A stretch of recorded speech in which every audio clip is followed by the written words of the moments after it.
It's the time of year for disaster preparedness. The hurricane season has been devastating for America and its territories. You can start preparing by making an evacuation kit in case the weather takes a turn for the worse near you. You also will have some decisions to make.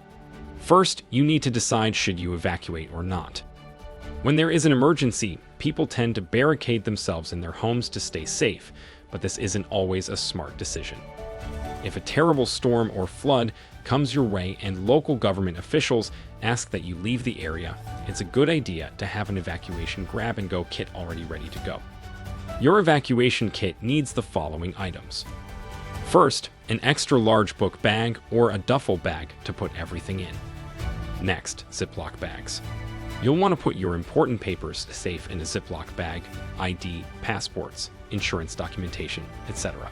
The bag makes sure they will stay dry no matter what. You'll also want to keep your cash in a Ziploc bag. Keep all your bills such as $1 bills, $5 bills, $10 bills, and $20 bills in it. Next, pack food like granola bars, dried fruit, nuts, etc. And don't forget bottled water. Make sure to take extra toiletries, such as toilet paper, feminine products, and other hygiene products you need.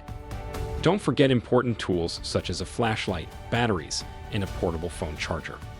Take a sports helmet, like a football or baseball helmet, for every family member. Also make sure to pack a first aid kit containing items like aspirin, bandages, sanitizing wipes, antiseptic wipes, a thermometer, and a first aid manual. Finally, any evacuation kit should also come with a list of special pre-made plans. Let's talk about where you should evacuate. Finding shelter in the middle of an evacuation can be stressful, so it's best to have your options picked out before it becomes time to evacuate. Your list can include shelters or the homes of friends and family outside the evacuation zone.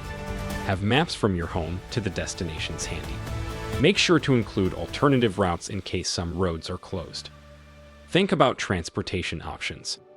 How will you get to safety? Will you be driving your car or catching a ride with someone else? During an emergency, your transportation plans might fall through.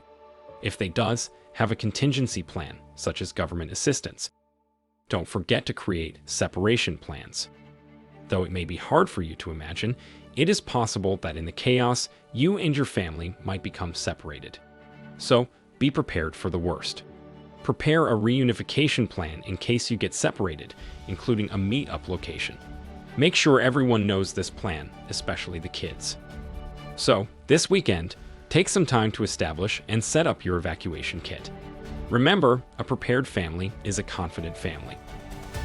Become your best you and learn more about this and other topics at themindfullivingnetwork.com, where knowledge is our mission. Thanks for watching.